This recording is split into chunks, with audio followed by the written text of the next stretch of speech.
So, good afternoon, ladies and gentlemen. It's good to see you here. A warm welcome to this session, Making the Middle Corridor Future-Proof. We are at the annual meeting of the New Champions 2023 in Tianjin, China.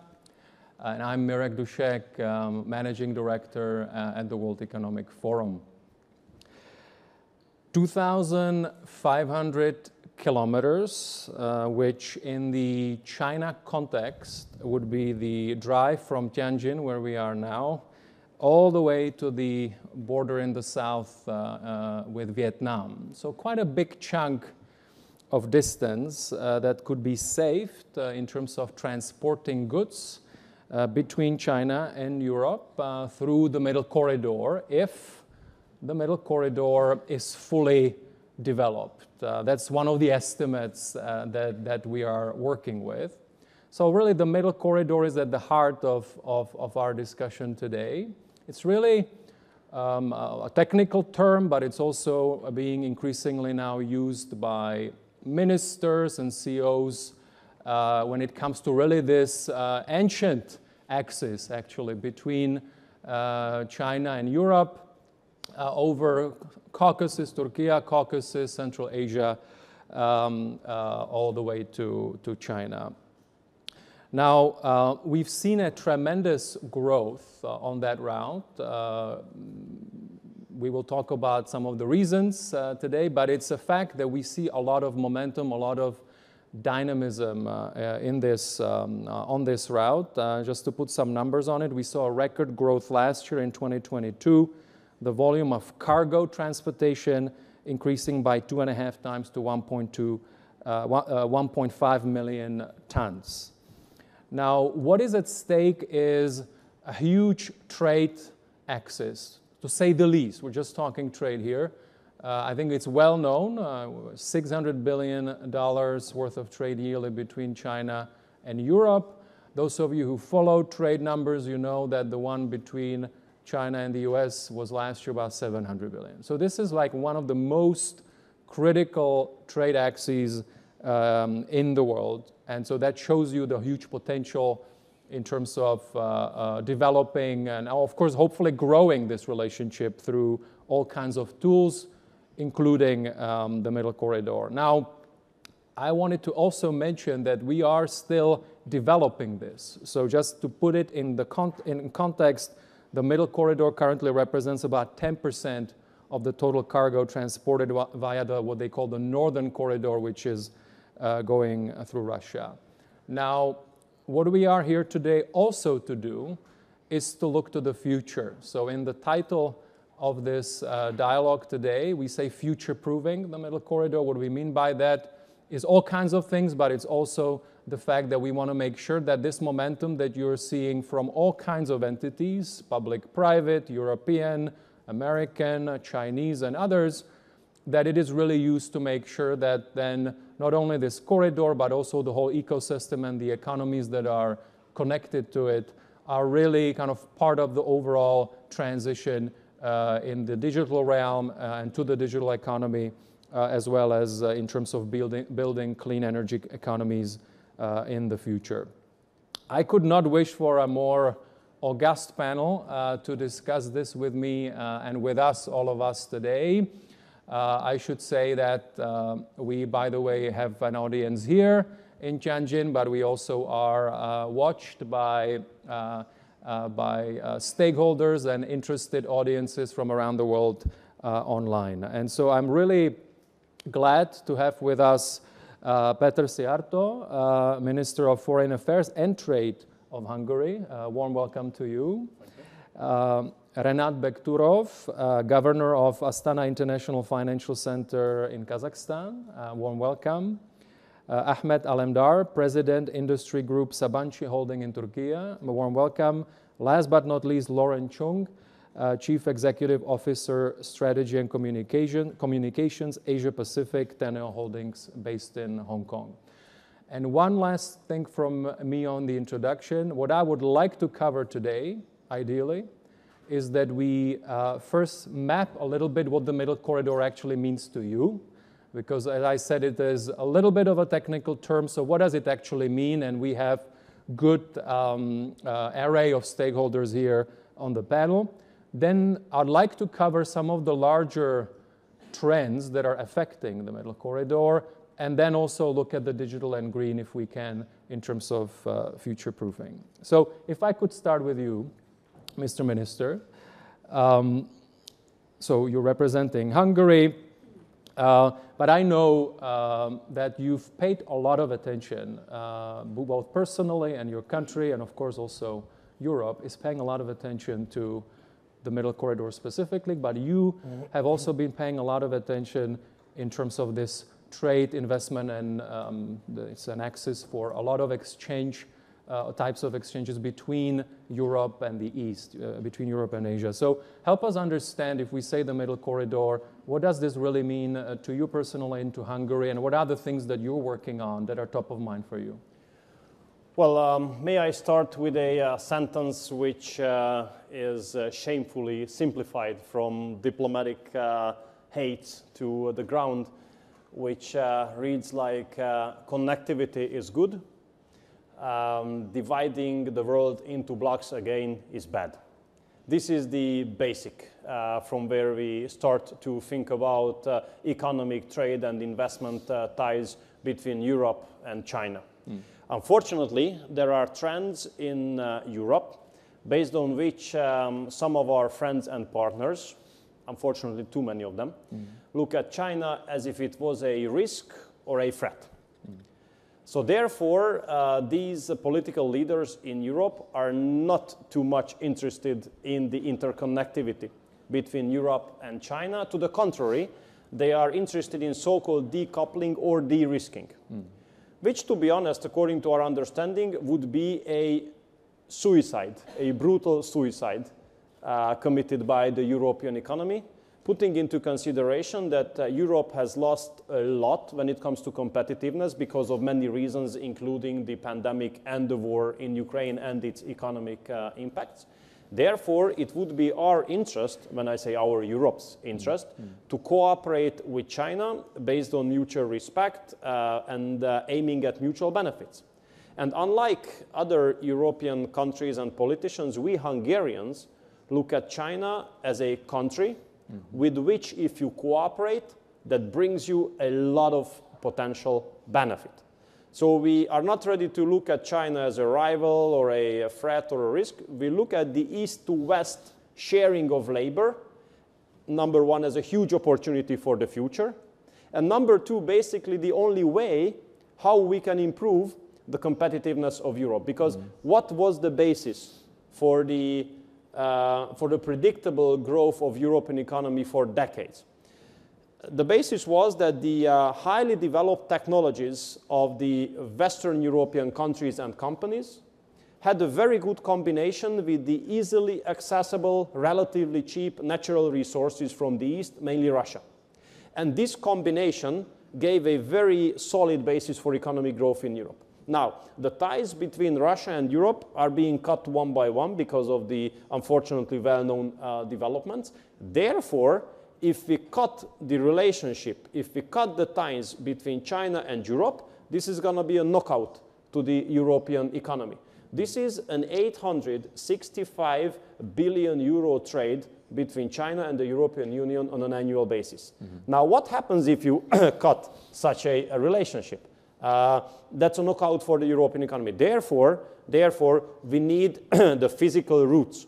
We need the trade routes between China and Europe, and the middle corridor can serve as a new way of, a new physical way of cooperation between Europe and China. And why it would be our interest, Europeans, is that, facts and figures are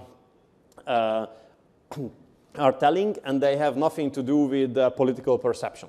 And facts and figures show that while back in 2010, Europe's share in global GDP was 22%, while China's was 9%. Last year, China's share was 18%, Europe's was at 17%. So it's obvious that if we look at China as a rival instead of look at China as a cooperation partner, we Europeans will lose on it. So therefore improving the trade between China and Europe, and improving the investment relationship between China and Europe, improving the supply chains between Europe and China is a must from our perspective. And my last thought is the following.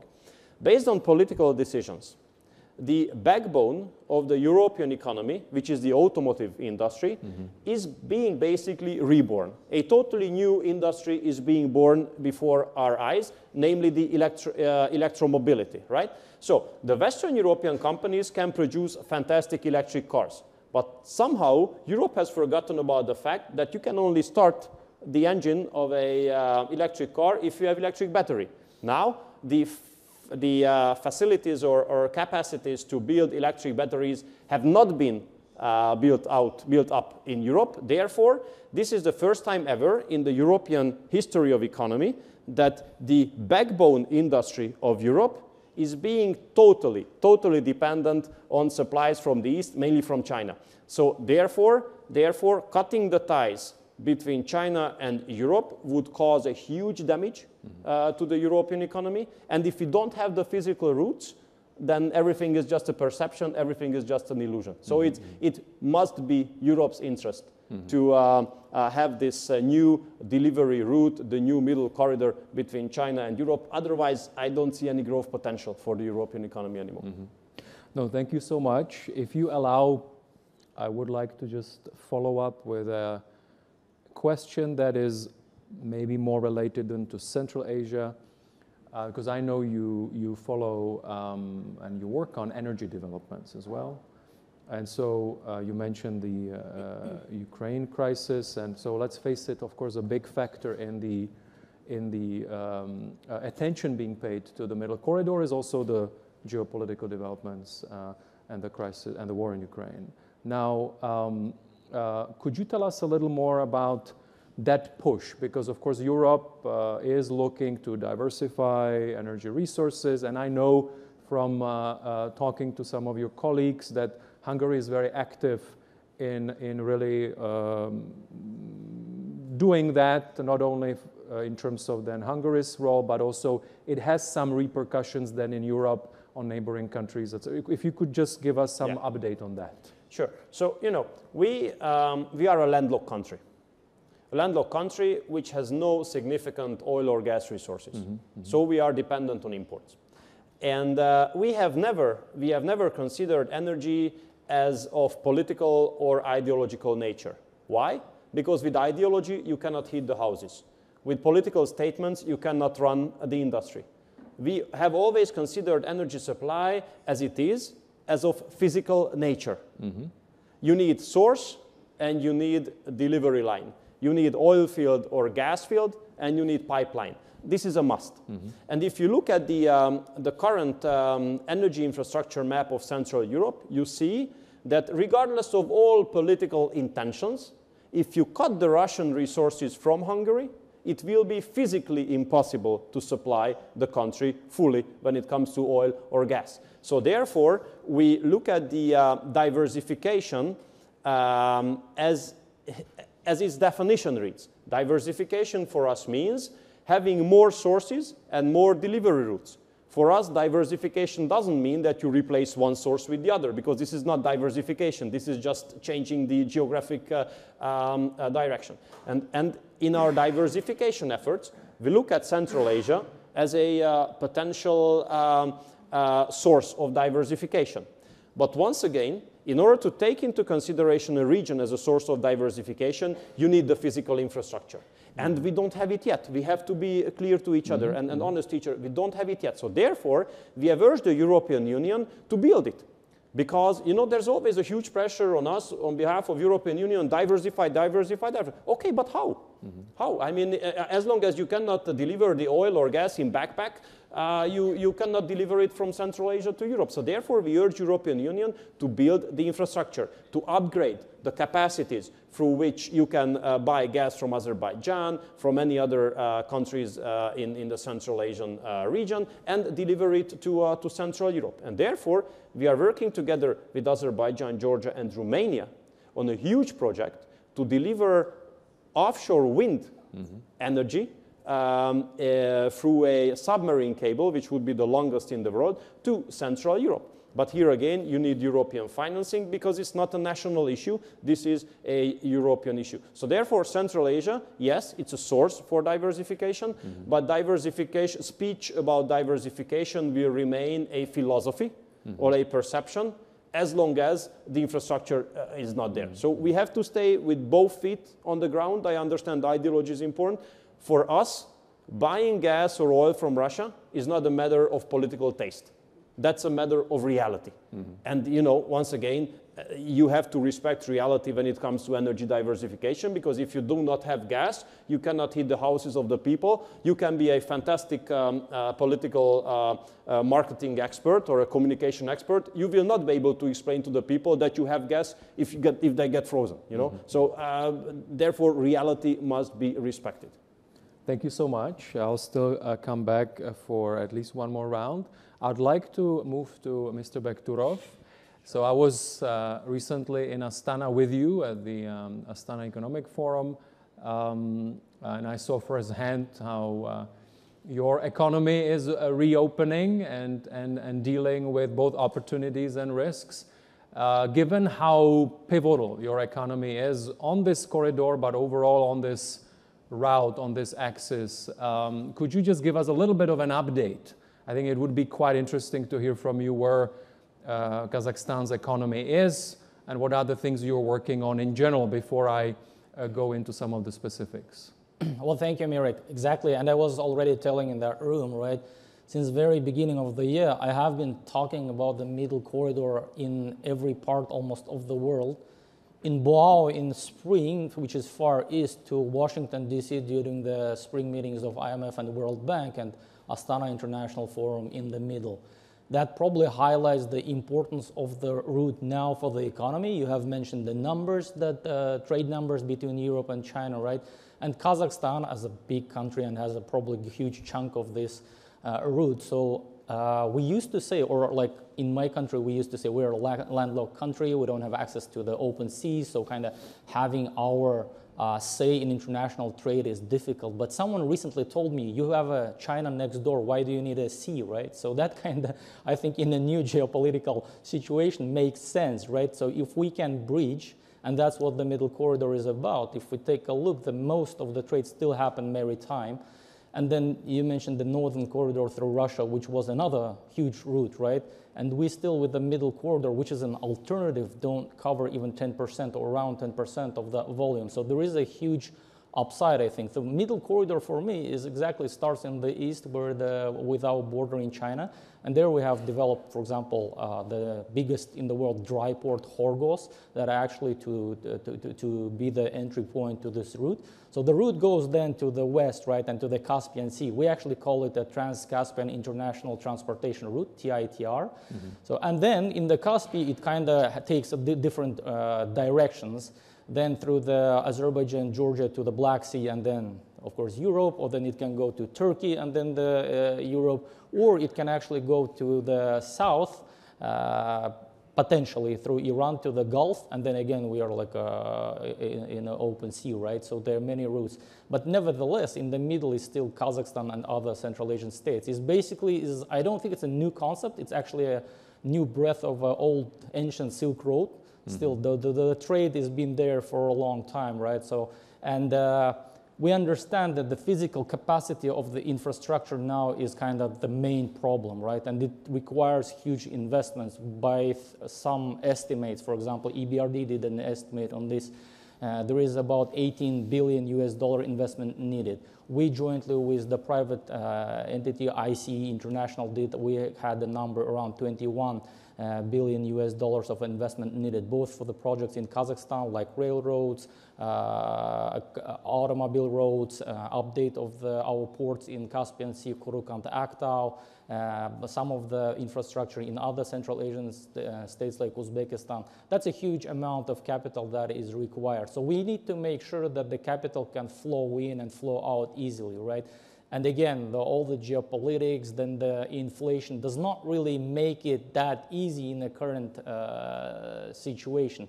But nevertheless, we see a lot of the interest, and I think that will be even more increasing. We will see, because it's about the making future-proof, as you said, right? So it's not, in my mind, a temporary solution. At least middle corridor shouldn't be a permanent solution. It's also about involving us and other Central Asian states. So we don't want to be just a transit. We want actually to make sure that it will cascade into a local economies, right? So that we have our input in that corridor as well.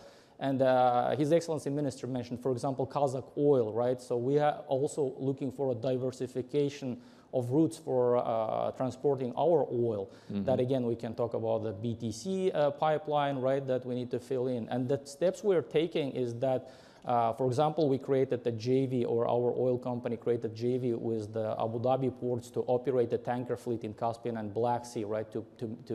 It's tiny yet of the total amount produced of oil, but these are the first steps, right? So that we can make sure that we diversify and it stands for long, as you said, like it's for the future. I guess I'll stop and then elaborate on a little bit more on other ideas. Oh, it's very interesting. If I could just follow up with one thing, and I hope you don't mind if I... Sure. Because of course what I saw, and I was talking to yourself, some of your colleagues in the government, but also business leaders, etc. So you have, of course, then a lot of investment and a lot of entities coming from Europe. You mentioned EBRD, there is EIB, and there are other players. World Bank, yep.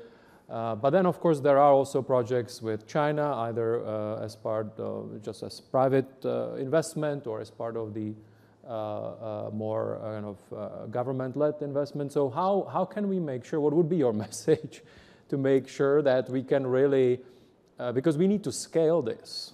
As we said, you said it also, about 10% of where the Northern Corridor is. We will, I think, also talk about some of the both the opportunities, but also some of the challenges or gaps that need to be fixed. But what would be your message to some of the big investors in terms of working together? How can we scale it? Or maybe it's already happening and I just don't know. Yeah, I mean, I mentioned, for example, Abu Dhabi ports, right? And then there are some private projects. So the international development organizations like World Bank, EBRD, they add leverage, right? And then, so I think the important thing is to make sure that the equity investment is in place from the private sector, right? And unfortunately, given all the geopolitics and the inflationary risk, the smart money from the West is kind of very cautious, or they're adding a lot of the premium for investing into the middle corridor and the region, right? However, I think, in my mind, there are new centers of capital. That's Asia, namely China, and of course the Middle East. That's probably a new pool of capital that is more eager to invest, but not just because it's an investment opportunity, but also it is a business, and it's a matter of actually keeping the trade level, to making sure that they fuel the growth, and because they actually use this middle corridor. It's not just an investment idea for them, right? So they not just calculate the premium and etc. They understand the second order effect. And here I think it's very important also to tie it to the Belt and Road Initiative of China, right? Which is like 10 years this year. I think that the first stage of the Belt and Road Initiative was mainly driven by EPC, maybe EPC plus finance, right? I mean, we can talk about it, and people were talking about in Boao, which kind of led to a fear of debt burden, right? Or debt trap, people used to say. So I think that also from the Chinese side, it is important to take the Belt and Road Initiative to the next level, where it's not just about the EPC or giving the debt. It's more actually about the transfer of technology. And then I think that the capital, because it's not about only scarcity, but the question is whether that capital is welcome or not, right? So if we actually, and you gave the example with the EVs, right? So the technology is transferred. You have now battery factories. So the countries, let's say, called recipients, right, who need these investments, you want to see the commitment. You don't want just to see the debt, right? You don't want to see that. I mean, it is acceptable at certain levels, but you want to see more commitment in terms of a transfer of technology, knowledge, because that builds future-proof projects that actually creates an effect of a second and third order. Then you see that impact is direct on your economy. It creates jobs, it creates the GDP, and you don't have this liability, huge liability, whether it's the private or public sector. So I think that's the path for the future in terms of both middle corridor and the Belt and Road. Thanks so much. Really appreciate it. Lauren, if I could talk to you, or turn to you. We at the beginning mentioned that some people may know about the middle corridor, some people may not know about the middle corridor.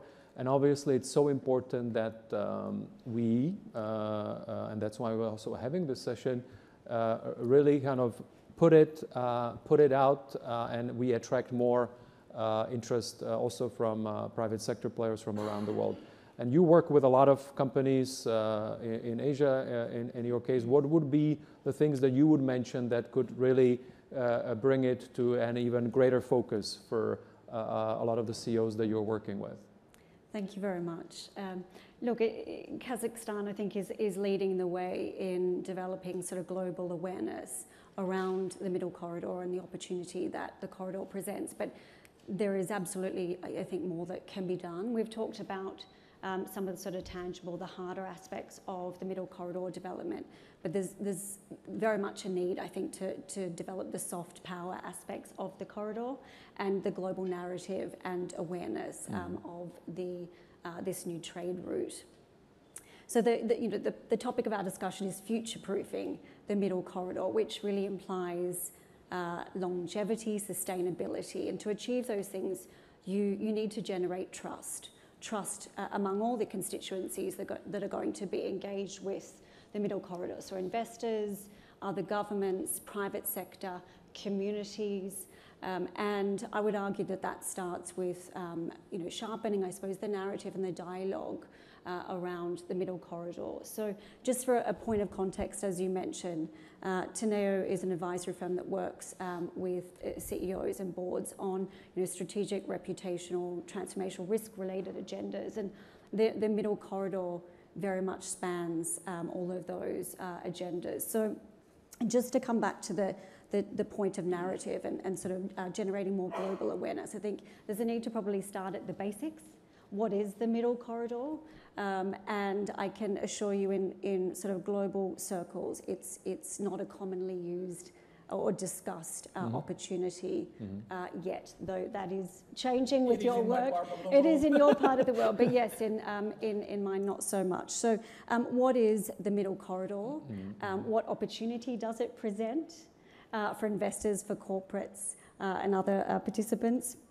Promoting the competitive advantages of the corridor, diversification, shorter trade routes, cost efficiencies, potentially a lighter green or carbon footprint would be some other areas. I think there's also an opportunity to really generate dialogue around the shared vision of the participating economies, alignment of the vision for the middle corridor.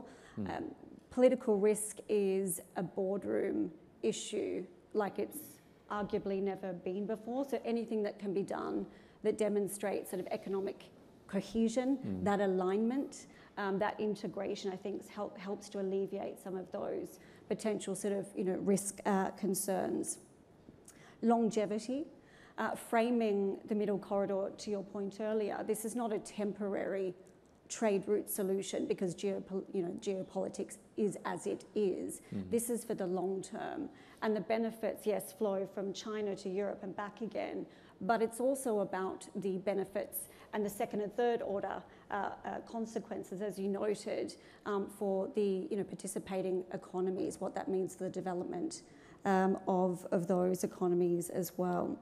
And then there's also longer term expansion into Southeast Asia, links with Southeast Asia, and then also through to the Middle East. A few other points, reform, anything that can be discussed around more business-friendly policies for participating countries to attract FDI, to attract corporate participation, efforts to stamp out corruption, as an example, I think helps. And importantly, and I'll wrap up on this point, but how the middle corridor impacts the people that live along it, I think is is critical. How does it benefit? Telling stories about the rejuvenated village that sits along one of the trade links, or the merchant within one of the countries that can trade cross-border for the first time, I think is really powerful human impact from the corridor, and that is a story that I think should be told as well. Thank you. Thank you so much. I'd like to now turn to you, Ahmed. You're with Sabancı Group or holding in Turkey. So I think, Lauren, you said, what does it mean to you? So what does it mean to your company, but also Turkey? Obviously, you are on that route, trade, energy, investment route, ancient axis, and so you're kind of living it. But I would be just interested to know, because there are pivotal changes, we've covered them on energy, of course on trade, etc. So I'd just like to get your perspective from Turkey first, kind of how it's just a little bit on the Turkey's economy, but also then as an investor, as a private sector entity. How do you view the Middle Corridor in other geographies? Do you see it as an opportunity, or what would be the things that they should be working on to get you even more involved on that axis? As long as I'm concerned, there are two things about that Middle Corridor. One of them is physical. Yes, it's a physical old Silk Road reviving again. And then there is another part. This is non-physical, very much humanitarian, as I have explained, as you have explained. So physical side, well, let's take a reverse example. Let's take Turkey out of the map. Let's forget that there is no Turkey over there. Then there is no Middle Corridor. Then it ends in Bulgaria, a little bit Greece, or in Azerbaijan and Iran, and there is no Middle Corridor. So that's what Turkey and Middle Corridor is, to my understanding. So from the physical aspect, yes, there is energy pipelines. Yes, there are roads. Yes, there are ports. And yes, there are airlines. And in those aspects, Turkey has gone a long way in the last 20 years, from Turkish Airlines to its ports and to its roads and to many other things. Today, Turkish Airlines is the company which flies the most cities in the world, to give an example. But that physical part, while it is very, very important and it's very economic, the affluence is not only measured by the economy as well, it's also measured by the cultural part, by the humanitarian part as well.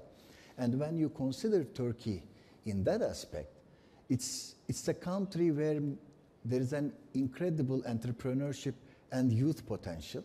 Today, 50% of the population is below 30 years old, and that's a country of 80 million people. When you talk about innovation, it's a country where there are more than 200 universities, and the entrepreneurship spirit not only is existent within Turkey, but it's also a country which makes roughly $150 to $200 billion trade with Europe it's alone, through its customs union. When you go a little bit down to the humanitarian part, Turkey, Anatolia has been the birthplace and one of the important cauldrons for many cultures and many civilizations to go through. And I would like to remind that Turkey today is the country which hosts the biggest number of immigrants, with 5 million immigrants in Turkey. So this Middle Corridor should not only be thought about only as a physical, economical thing, but it's also a corridor where it connects humanity from one place to another. Taking this to the business perspective, that also means why not Turkey become a technological bridge as well?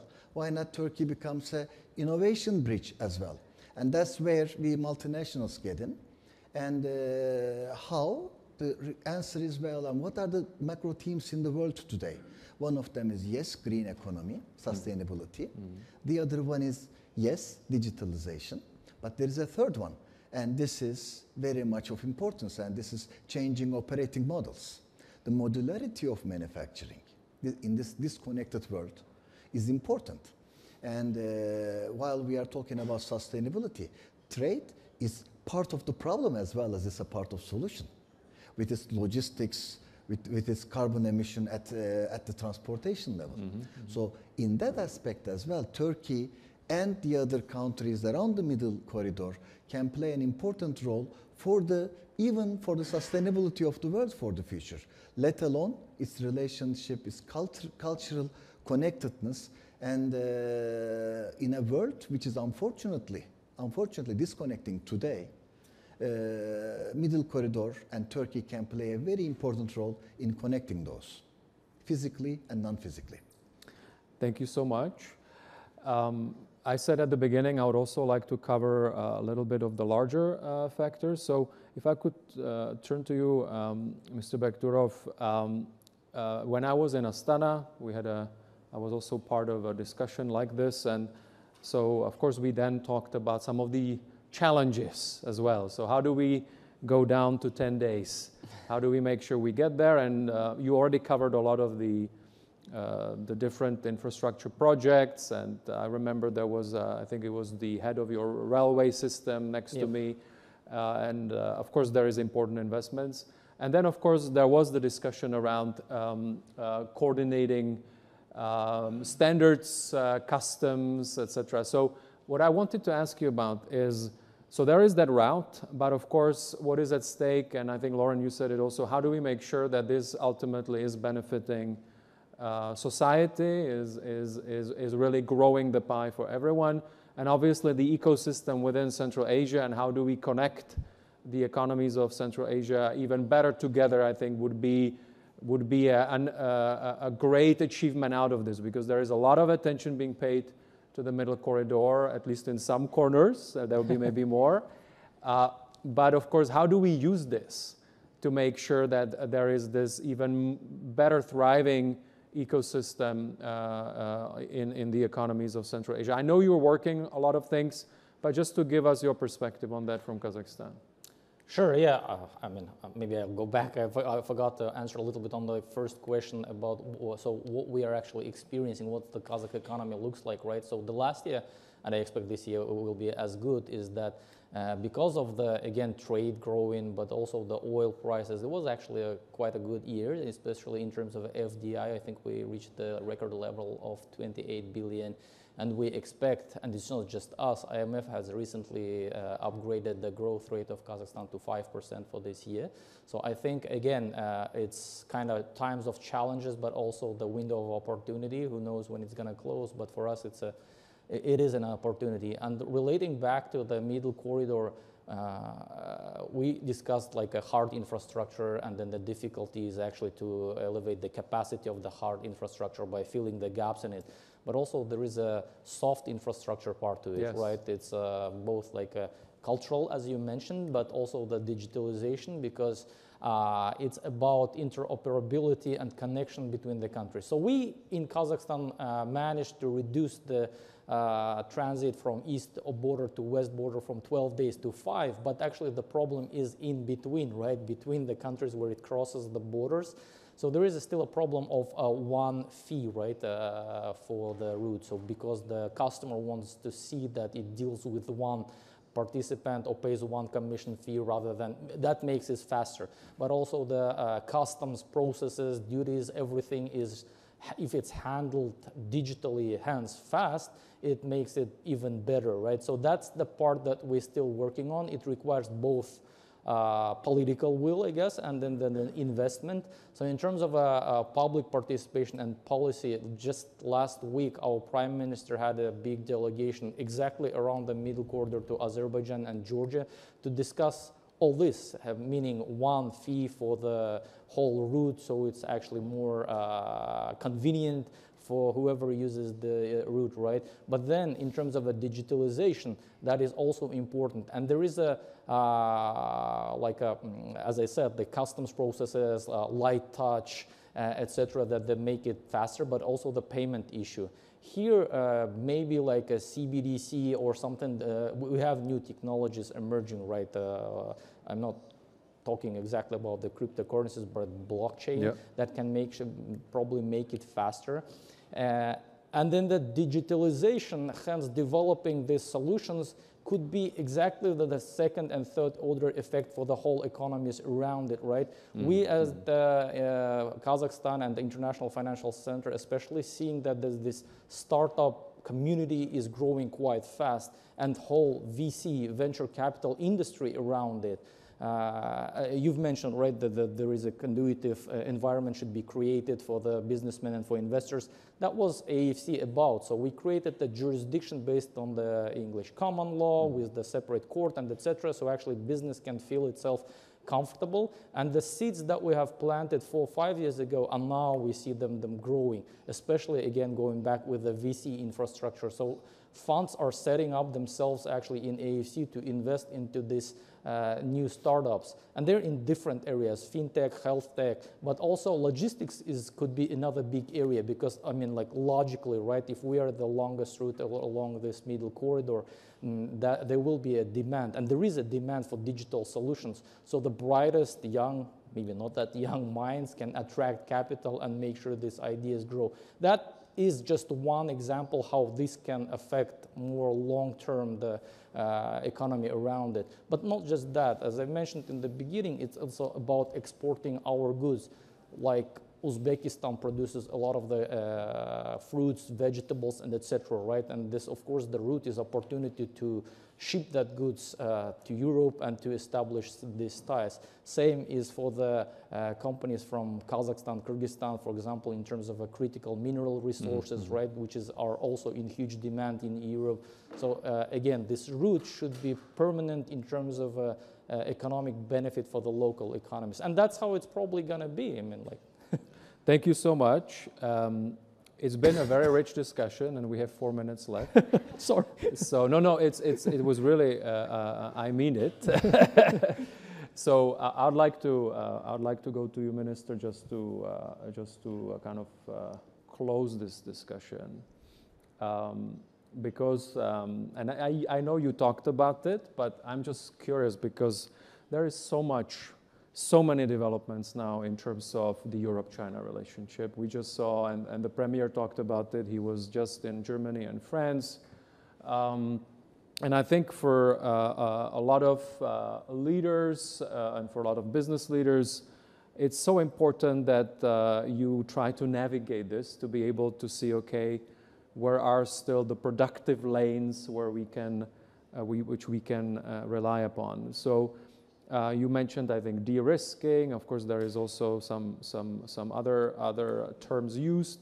But if you were to try to see where this could go, if you were to paint a roadmap that you think could work, where would you like Europe and China to be, particularly on the economic relationship in the years to come? Where will the Europe-China relationship go? That depends on whether Europe is ready to come back to rationality and common sense, or we seem to lose it for a long time. I do hope that we will be able to come back to rationality, and we will be able to stand with both feet on the ground. Just to give you one idea, while I listened to my German colleague speaking about decoupling at the Foreign Affairs Council, and then I received the phone calls from the CEOs of the German car-making companies, please convince our Chinese suppliers to come to Hungary, to the same city, possibly next door. So this is the relationship between political perception and the reality itself. What I think would be very important, that Europe should not look at China as a systematic rival.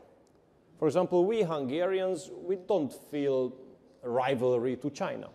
Why? Because the political system of a country is being determined by its culture, by its cultural heritage. And since we all do have different cultural heritage, and we have to respect it and we have to recognize it, so while we have totally different cultural heritage, we have to accept, we have to recognize that we have different political structures and political systems as well. And we should, I mean, Europe has a, let's say, readiness to lecture, you know, to judge, to tell others how they should accommodate their own lives. But this does not make sense, because we have different cultures, therefore we have different political systems, and we do have to understand that. It's great if we can agree on some basic things, you know, human rights, democracy, and so on and so forth, but we should not impose our own political systems on the others, because this is a cultural issue.